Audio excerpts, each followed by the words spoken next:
1 kilo रव्याचे लाडू करण्यासाठी लागणारे साहित्य: 500 ग्रॅम बारीक रवा, 1 कप साजूक तूप, 1.5 कप साखर, अर्धा कप अधिक 2 मोठे चमचे पाणी, अर्धा चमचा वेलची पूड, आवडीप्रमाणे सुक्या मेव्याचे काप. रवा तूप घालून मध्यम आचेवर साधारण 10 मिनिटं भाजायचा. भाजतानाच रव्यात आवडीप्रमाणे सुका मेवा घालायचा आणि एकत्रित हे मिश्रण अशा पद्धतीने खमंग भाजायचं. आता साखरेचा पाक करण्यासाठी साखरेत पाणी घालायचं आणि साखर विरघळल्यावर साधारण 5 मिनिटं शिजवून घ्यायचं. अशा पद्धतीने एक तारी पाक तयार झाला की भाजून थोडा थंड झालेला रवा या गरम पाकात घालायचा.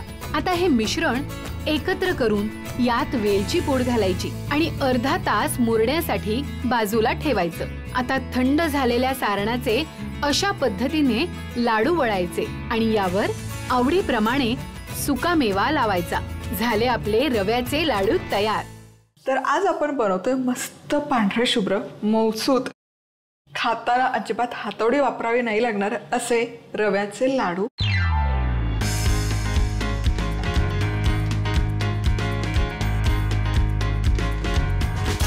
हे लाडू बनवताना खूप साऱ्या टिप्स आहेत ज्या आपण बघणार आहोत. तर सगळ्यात आधी रव्याचे लाडू बनवण्यासाठी इथे मी घेतलेला आहे अर्धा किलो बारीक रवा. शक्यतो तो घ्यायचा, बॉम्बे रवा वगैरे म्हणतात तो रवाही चालेल. अर्धा किलो हा बारीक रवा आहे. तर त्यामध्ये मी घालते 200 ग्रॅम साजूक तूप किंवा 1 कप साजूक तूप. तूप असं विरघळून घ्यायचं म्हणजे मग त्याचं प्रमाण अचूक बनतं. आता हा रवा मीडियम हीटवर एकसारखा ढवळत भाजून घ्यायचा आहे. रव्याचा आहे ना रंग बदलला नाही पाहिजे, पण ॲट द सेम टाइम तो कच्चाही नाही राहिला पाहिजे. त्यामुळे मध्यम आचेवर एकसारखा ढवळत एक 7 ते 8 मिनिटं हा रवा छानपैकी खमंगपैकी भाजून घ्यायचा आहे.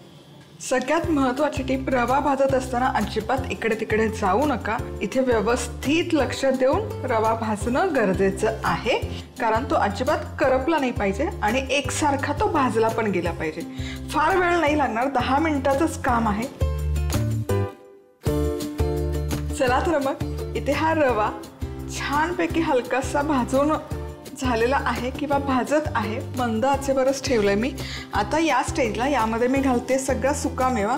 सुकामेवा घालणं ना अगदी ऑप्शनल आहे. काजू आणि बदामचे तुकडे आहेत. काय होतं ना, या स्टेजला घातलं तर ते वेगळे सेपरेट तळून घ्यायची गरज नाही पडत. छान रव्यासोबत भाजले जातात आणि कुरकुरीतही होतात. आता हे आणखी एक 5 ते 6 मिनिटं एकत्र भाजून घेऊयात. आता रवा भाजला गेला आहे हे कसं समजायचं, तर यावर आहे ना तुम्ही बघू शकाल असं हलकासा तुपाचा एक लेअर किंवा पांढरटपणा यायला सुरुवात होते. याचा अर्थ रवा छानपैकी भाजून झालेला आहे, त्याचा रंग बदललेला नाही आहे आणि तूप प्रत्येक कणामध्ये शिरलेला आहे रव्याच्या. आता गॅस करते बंद आणि आता पाक करायला घेऊयात. आता साखरेचा पाक बनवण्यासाठी अर्धा किलो बारीक रवा आहे, तर 300 ग्रॅम मी घेते इथे साखर आणि यामध्ये घालूयात पाणी. 300 ग्रॅम म्हणजे 1.5 कप साखरेचा इथे मी वापर करते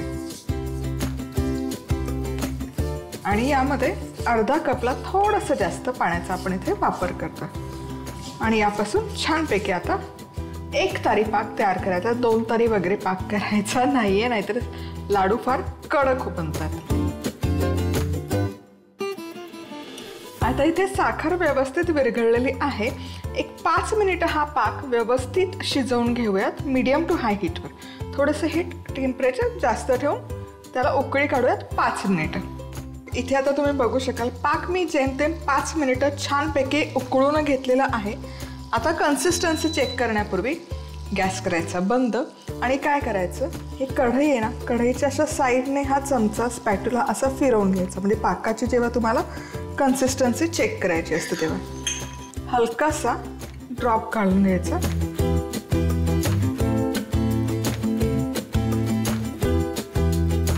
तुम्ही बघू शकाल हा ड्रॉप आहे ना छान असा एक संध पडतो, तो इकडे तिकडे पसरत नाहीये. याचा अर्थ पाक हा छान तयार झालेला आहे. आता हा हलकासा थंड करायचा. गॅस बंद हवा जेव्हा तुम्ही त्याची तार चेक करता तेव्हा,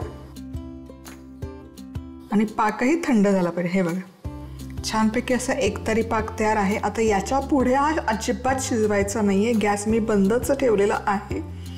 या पुढे जर हा पाक गेला ना तर ते लाडू खूप कडक होतील. सो ही जस्ट असं एक तार निघायला लागली. पूर्ण पण तार स्ट्रेच झाली पाहिजे असं काही नाही. फक्त जस्ट एक तार आली की गॅस करायचा आहे बंद. आता पाक आहे आपला हलकासा गरम. त्यामध्ये हा जो भाजलेला रवा आहे हा घालूयात. हा गरम गरम रवा नाही घालायचा आहे. हलकासा थंड झाल्यावरच मग गरम पाकामध्ये घालायचं आहे. नाहीतर त्याचा शिरा होईल. आपल्याला शिरा नाही करायचा, लाडू बनवायचा. आता या पाकामध्ये हा रवा छान कालवून घ्यायचा, एकजीव करायचा. आता यावर घालायची वेलची पूड. आत्ताच घालायची म्हणजे काय होतं ना, हे हलकंसं गरम आहे ना तर ते वेलची पूडचा स्वाद खूप छान उतरतो या लाडूमध्ये. आणि आता हे झाकण ठेवून अर्धा तास मुरण्यासाठी ठेवायचं. आता काही महत्त्वाच्या टिप्स. रवा लाडू इन केस हा पाक सैल झाला आणि ते वळलेच नाही गेले तर काही नाही, कढई पुन्हा गॅसवर ठेवा आणि पुन्हा ते हलकंसं शिजवून घ्या. पण लगेच नाही, नाहीतर तो शिरा होईल. 1 तास 2 तास वाट बघा आणि तरी असं वाटलं की नाही याला पाणीच आहे तर मग तुम्ही ही स्टेप करू शकता. कडक झालं तर काय करायचं, कडक झालं तर सगळं मिश्रण फोडायचं, मिक्सरच्या भांड्यात घालायचं, डुरकन फिरवून घ्यायचं. हवं तर थोडंसं आहे ना कच्चा पाक करायचा. म्हणजे 2 चमचे साखर, त्याच्यात 1 चमचा पाणी घालायचं, त्याचा पाक तयार करायचा. आणि तो 1 चमचा पाक घालायचा. म्हणजे पाकामुळे काय होतं ना की त्याला मॉइश्चर हलकंसं मिळतं आणि ॲट द सेम टाईम ते लाडू खराबही नाही होत. म्हणजे दुधाचा हबका दिला तर लाडू खराब होऊ शकतात, पाण्याचा हबका दिला तर खराब होईल. पण तुम्ही 1-2 चमचे साखरेचा पाक केला, सिरप तयार केलं आणि ते 1 चमचा घातलं तर त्याने बाइंडिंग इनफ येतं आणि लाडू खराबही होत नाही. सो या 2 महत्त्वाच्या टिप्स आहेत. लाडू मऊ झालं तर काय करायचं, कडक झाले तर काय करायचं. इथे जेमतेम 1 तासभर हे रवा लाडूचं मिश्रण मुरण्यासाठी मी ठेवलं होतं. आता चेक करूयात. येस, परफेक्ट झालेलं आहे. अगदी खूप दाटसर नाही आहे आणि खूप असं सैलही झालं नाही. हातात घेतलं की लाडू छान वळला जातं. सो हे आता छान काढून घेऊयात, मोकळं करून घ्यावं.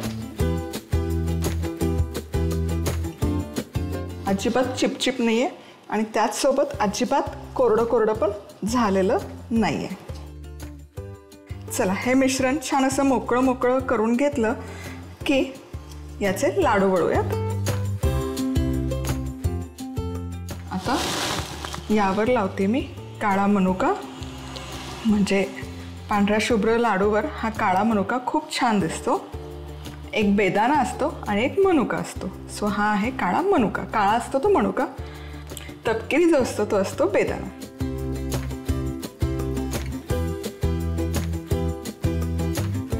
आता याच पद्धतीने सगळे लाडू आपण वळून घेऊयात.